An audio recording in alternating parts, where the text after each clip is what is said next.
Welcome back, everyone. Today I'm going to go over American parliamentary debate style. As you may know, there are a variety of different debate styles.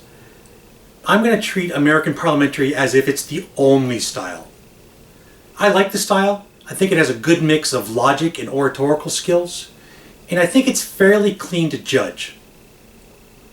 In this video, I'm going to give you the overview of the timing of what goes on in an American parliamentary debate round, and then I'm going to go into the specifics of what happens.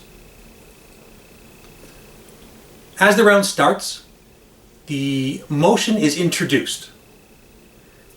In most American parliamentary rounds, the round is spontaneous, meaning that both sides see the motion at the same time, and they only have about 15 minutes to prepare their round. The next thing that happens is the pairings go up. Pairing means they'll tell you what side of the debate you're on, and who you're going against, and what room you're debating in. From there, you have your 15 minutes to prepare, you go to your room, you have two teams of two. On the government side, you have the Prime Minister and member of government. On the opposition side, you have the leader of opposition and the member of opposition. The times for speaking, the Prime Minister gets up first. He starts off with a 7-minute speech. Next up, leader of opposition. They have an 8-minute speech. Then the member of government has an 8-minute speech. Member of opposition, 8-minute speech. Immediately after the member of opposition, the leader of opposition comes back up on their same side and concludes their round, and the whole debate is concluded by the Prime Minister with a 5-minute Prime Minister's rebuttal. The specifics. The motion. A motion is often something like, this House believes, this House would, this House regrets. This House is a reference to Parliament. It's parliamentary debate, after all. Your debate motions fall roughly into 3 categories: values, facts, and policy. Values. Things like, this House believes that apples are better than oranges. This House believes that democracy is the best form of government. They're based on things we value, things that we think matter, and could even change from year to year. These debates focus on underlying principles, and sometimes with something like apples versus oranges, the real focus is just on your logic and oratorical skills. I don't think anyone here honestly believes that apples are better or worse than oranges. It's important in this type of debate, if given a situation where we're comparing things that are equal, it's tempting on the opposite side to say, oh no, we don't believe that one is better than the other. Because in the layout, it looks like their equal is on the opposition side, when in fact, debaters will consider that semantics. When you're debating X versus Y, this side is in favor of X, this side is in favor of Y. No one gets to say, nah, they're equal. It's because we know they're equal. Facts. We're not debating facts like, what does 2 plus 2 equal? We're talking about facts that are up for debate. Things like, this House believes that the moon landing was staged. Well, either it actually happened or it was staged. And we can present evidence on either side. At the end of the day, we're not going to have enough evidence to conclusively know. If I could conclusively know by the end of a half-hour debate, it wouldn't still be an open debate. People wouldn't still be wondering what the real truth is. I think the most interesting style of motion are the policy motions. It's interesting because we're talking about actual policies, how we actually govern ourselves. And I think this matters because we're looking at possibilities of improving how we live as a society. All policy motions go against status quo. You can't say things that are already true. This House believes that murder should be illegal. Clearly it already is. That's not a good motion. Maybe I could have something like, this House would financially incentivize vegetarianism. Clearly we don't do that now, and in order to financially incentivize something as a policy, we're talking about putting laws into place where we're redistributing money. With American parliamentary debate, most debates are spontaneous. You can have research debates. If it's a research debate, the motion would assume a deeper level of knowledge. With a spontaneous debate, we don't assume a deep level of knowledge.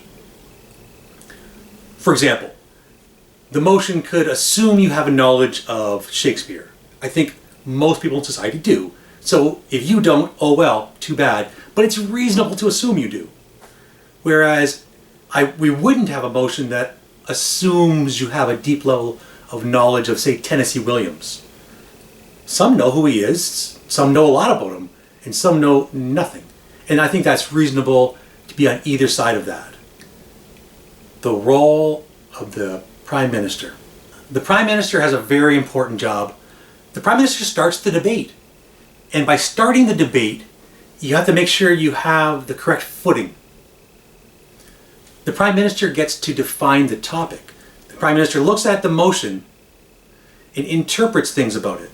For example, this House. What are we talking about?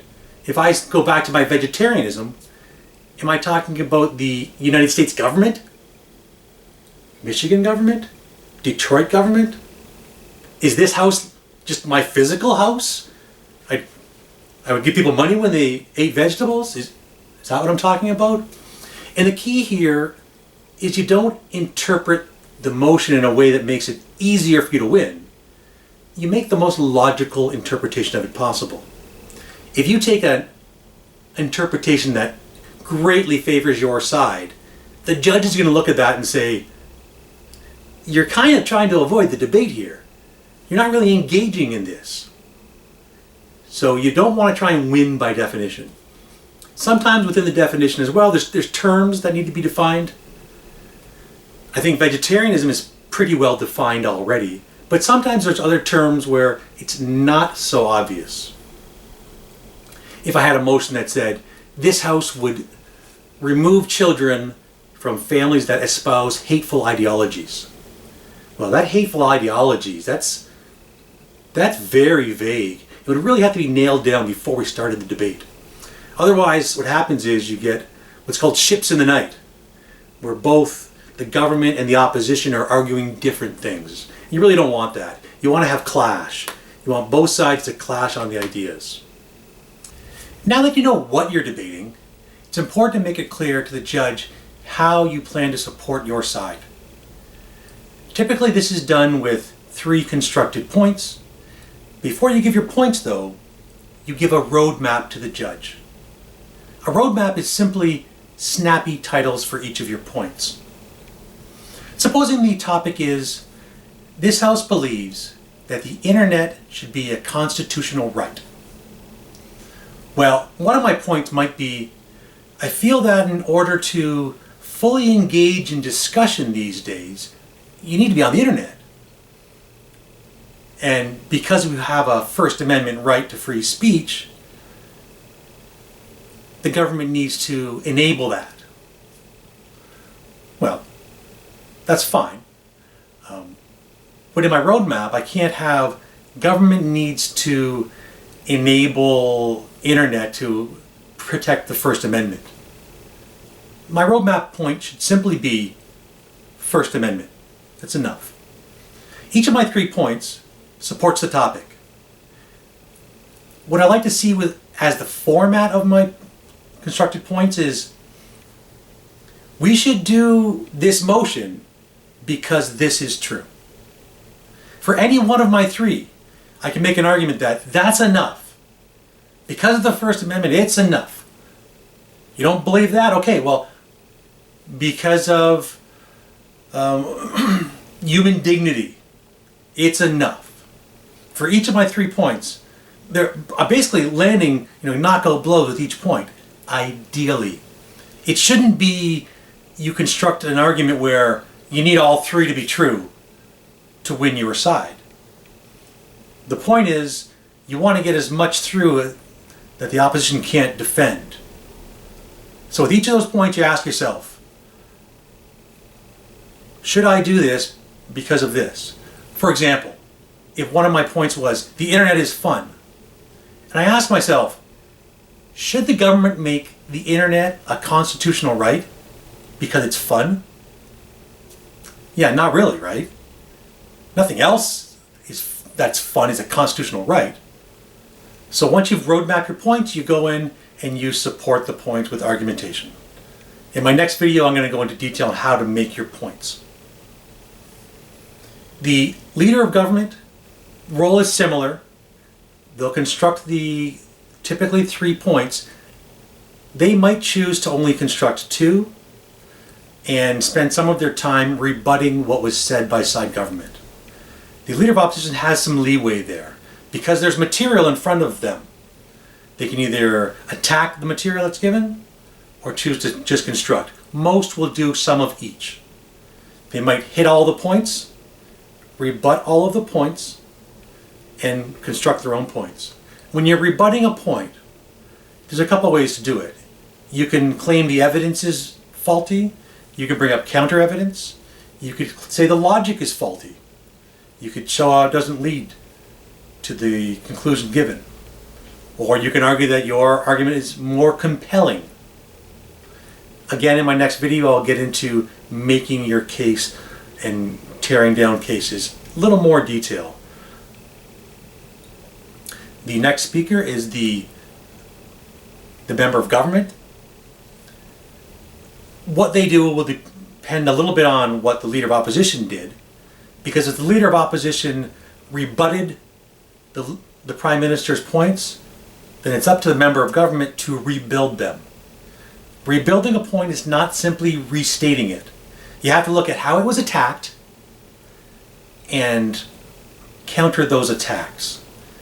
You can bring new information, new logic, explaining why the point is valid, but please don't simply restate it. Because if it was correctly attacked and you restate what was already defeated, you're not doing anything useful. You have to rebut every single point the leader of opposition made. As far as the judge is concerned, if you don't rebut a point, the judge says, well, you must agree with them. You may or may not add one extra constructed point. If you do add a constructed point as the member of government, it shouldn't be a vital point. You might think that putting a really important point at the end of your member of government speech makes it so that it's harder for them to attack it. Yeah, but it's also not on the floor as long. We're not discussing your important point as long as we should. One of the key ways to win in debate is by making sure we're talking about the things where you will win. The member of government, similar role, rebut, rebuild, construct. They might construct a point, they might not. Same as the member of government. Rebut, absolutely everything that was not rebutted by the leader of opposition must be rebutted by the member of opposition.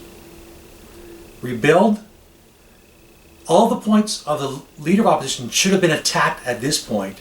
You have to rebuild these cases. And again, don't just restate what was already said.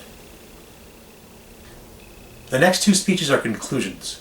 Conclusions are difficult to do. An easy way to think of conclusions is it's a biased recap of the debate. But you can't go through point by point every single word that was said and recount it to the judge. You don't have time for that, obviously. What you want to do is look at the big picture, the big themes, and say, based on this theme, our theme is liberty. And if you look at how the arguments happened throughout the debate, it's obvious that we win on this point, and liberty is super important. The Prime Minister's last. The Prime Minister has an extra minute. This is because there might be some rebuttal required if new points are brought up by the member of opposition. In both the conclusions, though, no new information is allowed. No new points of argumentation. You can bring new examples along this same point, but you can't bring up anything that's totally new. No new arguments at this point. But again, it's the same as the Leader of Opposition. You give an overview at a high level and explain why your argument wins. This is the basic overview of American parliamentary debate. My subsequent videos will try to help you not simply engage in American parliamentary debate, but engage well. Catch you next video.